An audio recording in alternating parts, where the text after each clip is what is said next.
people within the military that said it's a wise. And don't forget, how many men did you send altogether, approximately, for the operation? I'd love to keep that a secret. Okay, well, we are.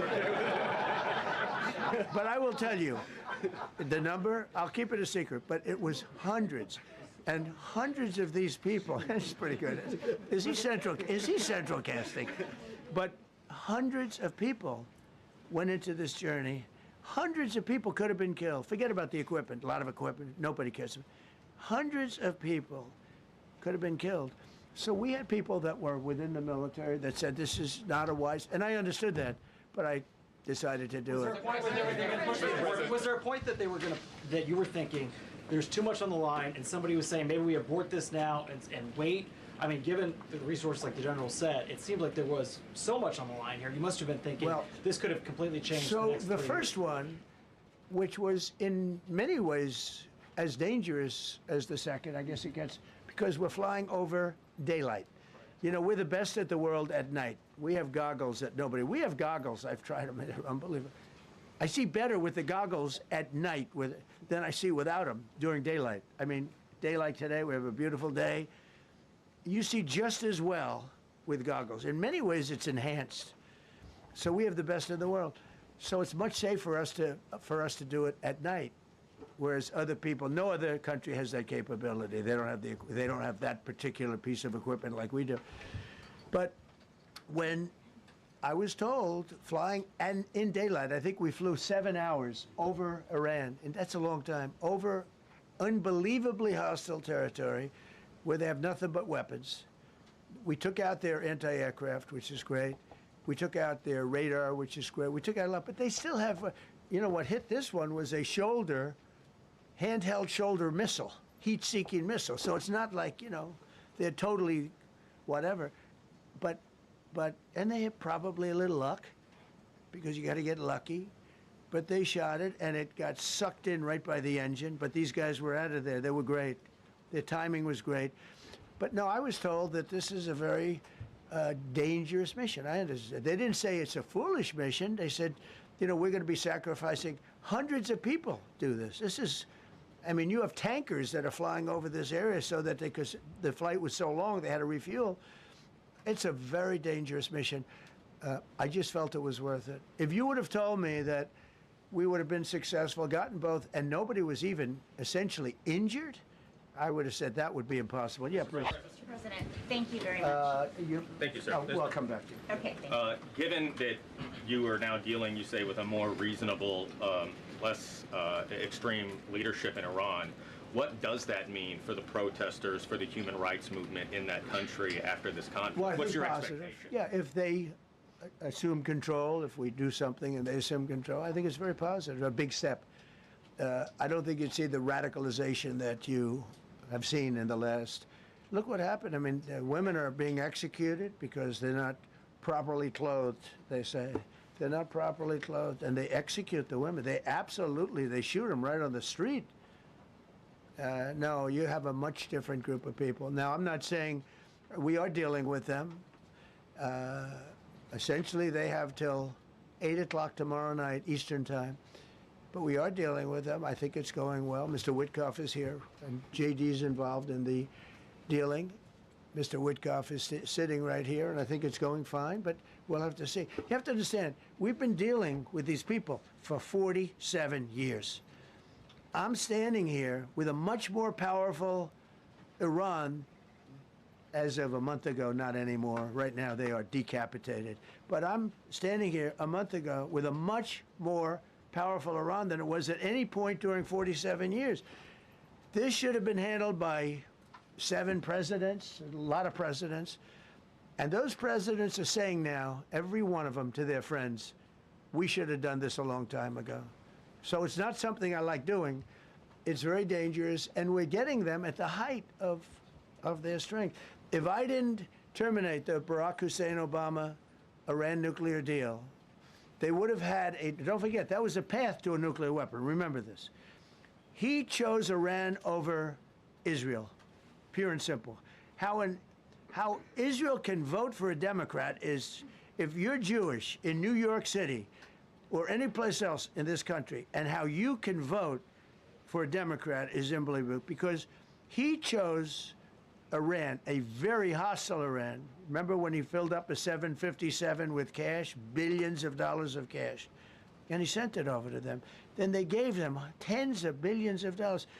He chose Iran over Israel and really the Arab world, if you look, because, you know, the other, Saudi Arabia, Qatar, UAE, I mean, you take a look. I mean, I can add Kuwait and I can add Bahrain, and you can add others. He chose such an unlikely candidate. Nobody could believe it. Frankly, if you're going to choose between Iraq and Iran, he should have befriended Iraq. He went in the exact opposite direction of all thinking, and he made a terrible mistake. But that was a road to a nuclear weapon.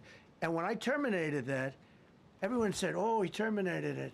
It was one of the best things we ever did because he had a road to a nuclear weapon. And it was a very short-term deal. You know, countries don't do 10-year deals. Countries do hundreds of years. You don't do a 10-year deal. For a country, you need, this isn't, you're a landlord and you're renting a store on a certain street and you give somebody a 5-year or 10-year lease. This is a country. It was a short-term deal. It was ready to expire. I terminated it before it expired. Took a lot of heat, and it was one of the best things I ever did because he would have had a nuclear weapon. Then he would have had another nuclear weapon, had those beautiful B-2 bombers not gone in 8 months ago and obliterated that site. And by the way, the word is obliteration. CNN said, well, maybe it wasn't complete. It was so complete that they still haven't been able to get it. It was obliteration. But if we didn't hit them, that was a courageous decision, too, because we had all those planes flying in at night with very little cover, unbelievable stealth planes, and they were able to do their job. If we didn't do that, Iran would have had a nuclear weapon at a high level, either one of those two instances. And if they did, in my opinion, I told this to Bibi Netanyahu yesterday, Israel would have been extinguished. Large portions of the Middle East would have been extinguished, whether it's Saudi Arabia, Qatar, UAE, or others. And you saw that with thousands of missiles raining down upon them. They didn't think they were going to be hit. They thought they'd be watching us fight. And all of a sudden, UAE got hit by 1,500 missiles.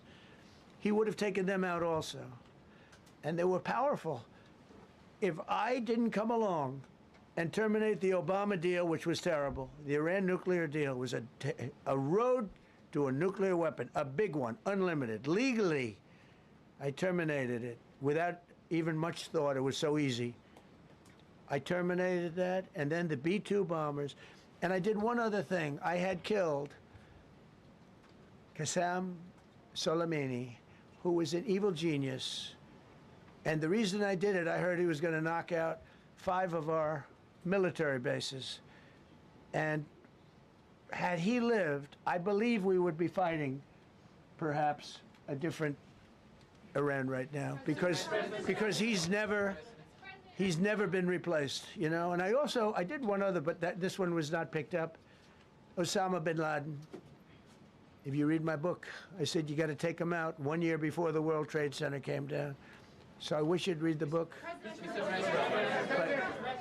But you, as a president, to be a good president, I believe you have to have good instincts. And a lot of this is instinct. Yeah, please. Thank you so much for taking my question today, Mr. President. Mr. President, last week you suggested that Europe should take the lead on reopening the Strait of Hormuz. Has circumstances changed now that you're issuing a direct 48-hour ultimatum? And secondly, would a new ceasefire include Israel, or would it just be between Iran and the US? I can't talk about ceasefire, but I can tell you that we have an active, willing participant on the other side. They would like to be able to make a deal. I can't say any more than that, but they would like to do it. You've listed the goals. Excuse me. Please, go ahead. You've listed the goals. Who you with? Who you with? My name is Dia Kurda. I'm with the largest Kurdish media outlet, Ruda Media Network. It's based in Iran. Go ahead. Mr. President, you said before that you don't want the Kurdish forces to enter Iran and deharm it. Do you still want them to stay away? Or what role do you expect them to play now? I'd rather have them stay away. And then I'd rather have them stay away because I think they bring with them some problems and some difficulties. And I don't think they bring death, I mean, you know, to themselves. But I'd rather have them stay away. Go ahead. Thank you, Mr. President, for the question. Deliberate attacks on civilian infrastructure violate the Geneva Conventions and international law. Who are you with? I'm with the New York Times. Zolan from the New York Times. Are you The failing. Are you You see concerned? circulation way down at the New York Times. Are What's you going on with concerned it? that your threat to bomb power plants and bridges amount to No, war not at crimes? all.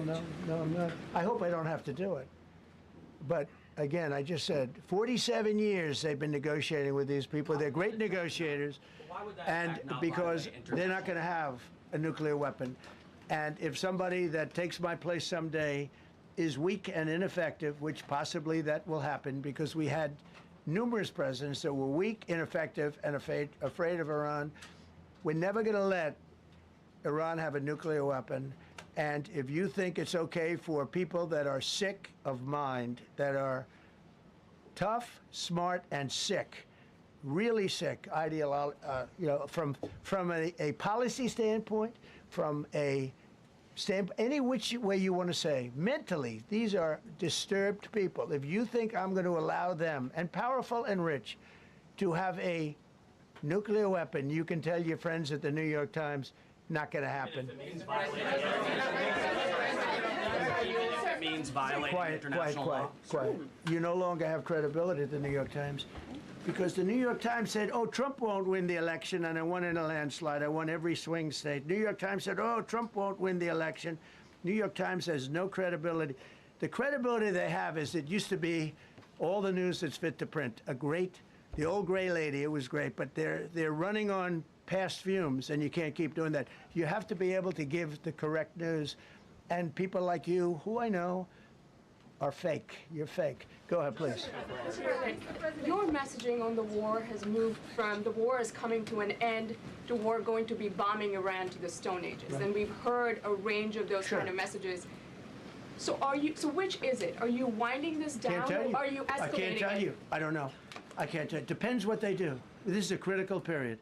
They have a period of, well, till tomorrow at 8 o'clock. I gave them an extension. They asked for an extension of 7 days, right? I said, Steve, give them 10 days.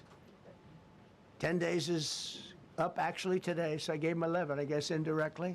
I thought it was inappropriate the day after Easter. I want to be a nice person. They have till tomorrow. Now we'll see what happens. I can tell you they're negotiating, we think, in good faith. We're going to find out. We're getting the help of some incredible countries that want this to be ended because it affects them also. A lot of people are affected by this, but we're giving them till tomorrow, 8 o'clock Eastern time, and after that, they're going to have no bridges, they're going to have no power plants. Stone Ages, yeah, Stone Ages.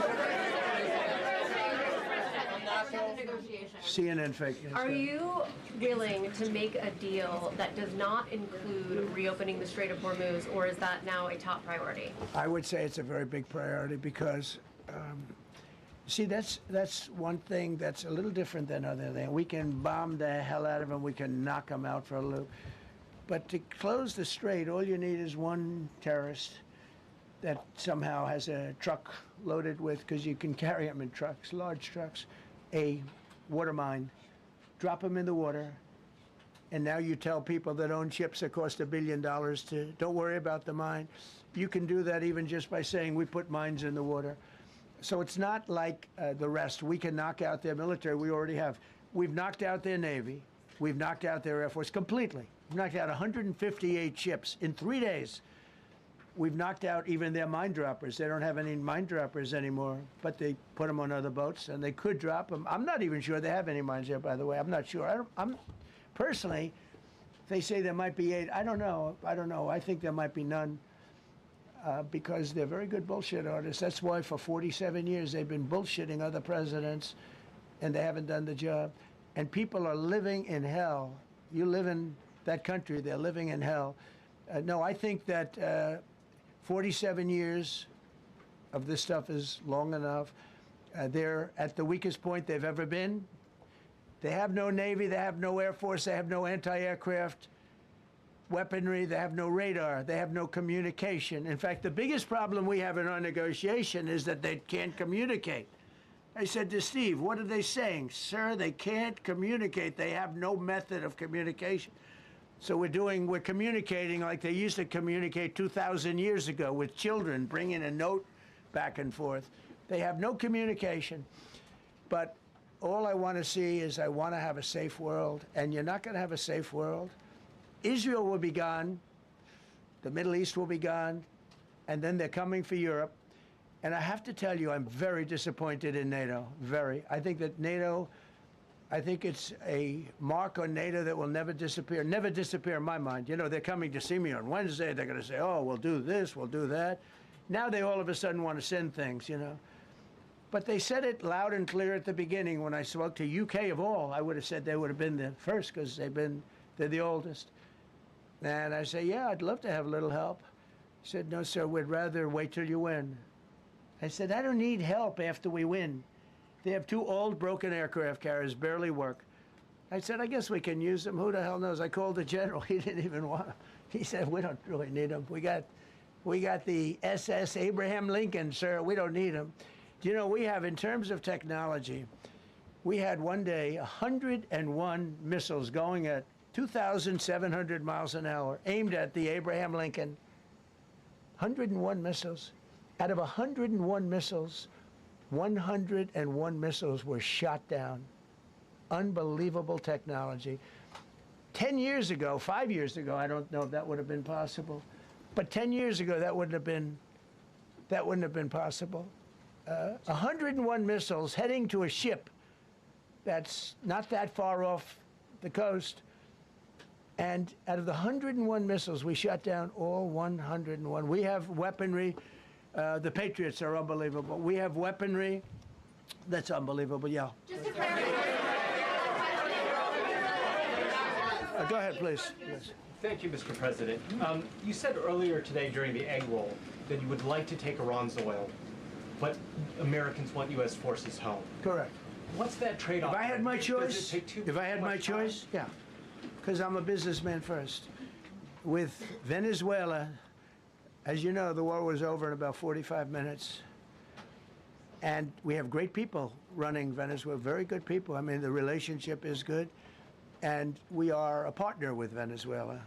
And we've taken hundreds of millions of barrels, hundreds of millions. Over 100 million barrels already is in Houston, refined and out. And paid for that war many, many times over, many times. You know, the old days, to the victim. Okay, you know that. To the winner belong the spoils, go the spoils. And I've said, why don't we use it? To the victor, go the spoils. And we don't have that. We haven't had that in this country probably in 100 years, because even the Second World War, you look at the Second World War, we didn't have it with the Second World War. We helped rebuild all those countries. We rebuilt Germany. How about Germany telling us that, well, it's not their war. We had nothing to do with it. They wanted me to go and tell them everything I was doing. We didn't know anything about it. Well, if I would have told them, they would have leaked it, and we wouldn't have been nearly as successful, possibly, right?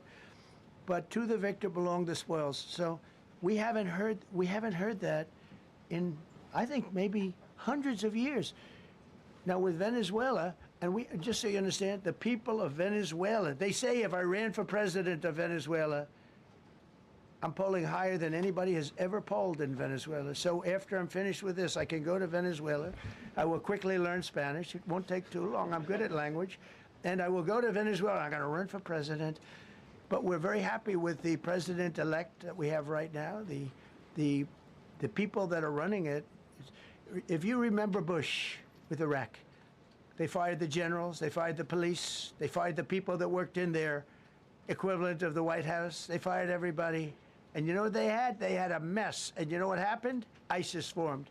Those generals and those soldiers got together, the police got together, they all got together, they formed ISIS. Not going to happen with us. So Venezuela has been an incredible situation. We went in, We were very successful, military power like nobody's ever seen. The general, Venezuelan general, said, I was on that site. I said, I've never seen ferocity like that. I've been doing this for 40 years. He said, I've never seen it. They hit us from 17 different, they were all set. They saw that big, beautiful aircraft carrier, the Ford in that case, and planes were pouring off it at 1 o'clock in the morning. So typically when you see that late at night, you know you could be in trouble, right? And we were all ready. They had their equipment. It was Russian. And they had Chinese equipment. It was all set. They were going to give us a fight. He said, and then they came. And they came at speeds like we've never seen. And they came at 17 different angles. The general and his people, that was a lot of angles. They hit him from every angle. He said, we knew it was over in 3 minutes. We were waiting for them. Their equipment didn't work, and there's a reason it didn't work. Someday we'll explain that to people. They pressed the button, nothing happened. They pressed it again and again, nothing happened. And he said, we knew this whole thing was over in 3 minutes. We've never seen any, he used the word ferocity. The ferocity of these planes from 17 different angles, and it was over. They went inside, and remember, that was on a military base with thousands of soldiers. And those soldiers looked and they said, get the hell out of here. Thousands. We didn't have thousands. We had like 200 people. So we have a great military. And I'll tell you what, somehow this rescue captured the world's attention, more so than normally. You're talking about 2 people. But this rescue captured the world's attention. But we did it in Venezuela. That was amazing. And now we have a very bad man in prison and going to trial. I mean, he released, aside from the drugs, which he was terrible, Maduro released hundreds of thousands of people from jails into our country. Drug dealers, murderers, the worst people in the world were released into our country because we had a stupid president who probably didn't know, and we had a border czar who never went to the border and never once called our great Border Patrol agents, right? Not once, Kamala. She never called the Border Patrol. She never said, how are we doing? I used to call the Border Patrol guys every day. You can ask them, Paul, ask any one of them. Brandon, ask them all the time. How are we doing? How are we doing? And we now, I'm proud to say, have a totally sealed border. 9 months, nobody is coming through our border. And nobody even tries because they know they're not going to get through. So we don't have caravans anymore. So maybe 1 or 2 more and we'll be done. Mr. President, are you allowed to, or are you willing to end this conflict with Iran charging tolls for passage through the strait? Us charging tolls? Iran. What about us charging tolls? Is that something you're considering? I'd rather do that than let them have them, right? Why shouldn't we? We're the winner. We won, okay? They are militarily defeated. The only thing they have is the psychology of, oh, we're going to drop a couple of mines in the water, all right? No, we have a concept where we'll charge tolls, okay? I thought you meant us. Your question would have been more accurate if you said us. Go ahead. Thank you very much. So just to clarify, in order for Iran to successfully meet your deadline tomorrow, do they have to make a deal, open the strait, or both? We have to have a deal that's acceptable to me. And part of that deal is going to be, we want free traffic of oil and everything else. Mr. President, thank you very much. You've said glory be to God in this conflict. Do you believe that God supports the United States' actions in this war? I do, because And have you God sought is his direction? good. Because God is good, and God wants to see people taken care of. God doesn't like what's happening. I don't like what's happening. Everyone says I enjoy it. I don't enjoy this. I don't enjoy it. These 2 guys don't enjoy it. You know, people say, "Oh boy, they're so tough." I don't like seeing people killed. I've ended 8 wars. Nobody's ever done it. The person who won the Nobel Prize came to me and said, "You deserve the Nobel Prize." She announced that. When they announced, they said, goes to Maria. She's a great person, really a good person. She said, "No, no, no. This is ridiculous. They gave me the Nobel Prize. President Trump ended 8 wars. I could go over every one of them, including India and Pakistan, where the Prime Minister of Pakistan said, President Trump saved from 30 to 50 million lives. That makes me much happier than what we're doing right now. That makes me much happier. We have one more to end, by the way. President, you called yesterday in your Truth Social, you called the Iranians crazy bastards. True. What is your response to critics who say that I don't care about critics. What is your response to critics who say that it is your mental health that should perhaps be examined as this war continues? I haven't heard that. But if that's the case, you're going to have more people like me, because our country was being ripped off on trade, on everything, for many years until I came along. So if that's the case, you're going to have more people. Dasha, go ahead. Dasha, go. You said that very little is off limits in Iran as far as targeting, including power plants, bridges. You've mentioned those. Very little is off limits. Are there certain kinds of civilian targets, though? I'm thinking schools I don't want to or tell you hospitals that. you I don't want to say tell you is that. off- We have a plan, because of the power of our military, where every bridge in Iran will be decimated by 12 o'clock tomorrow night, where every power plant in Iran will be out of business, burning, exploding, and never to be used again. I mean, complete demolition by 12 o'clock. And it'll happen over a period of 4 hours if we wanted to. We don't want that to happen. We may even get involved with helping them rebuild their nation. And you know what? If that's the case, the last thing we want to do is start with power plants, which are among the most expensive things, and bridges. You saw the bridge one. We were very close to a deal. And then I got a call from Mr. Witkoff, Mr. Kushner, and JD saying, I think they're breaking the deal. I said, tell them that's okay, don't worry about it. But tell them to look out their window and watch. And within 45 minutes, I gave the order to knock out the biggest bridge. I gave the order, knock out the biggest bridge in, I believe, the Middle East, but the biggest bridge in Iran. And within 10 minutes after I gave that order, that bridge was over. So do I want to do that? No. Do I want to destroy their infrastructure? No. It will take them 100 years to rebuild. Right now, if we left today, it would take them 20 years to rebuild their country, and it would never be as good as it was. And the only way they're going to be able to rebuild their country is to utilize the genius of the United States of America.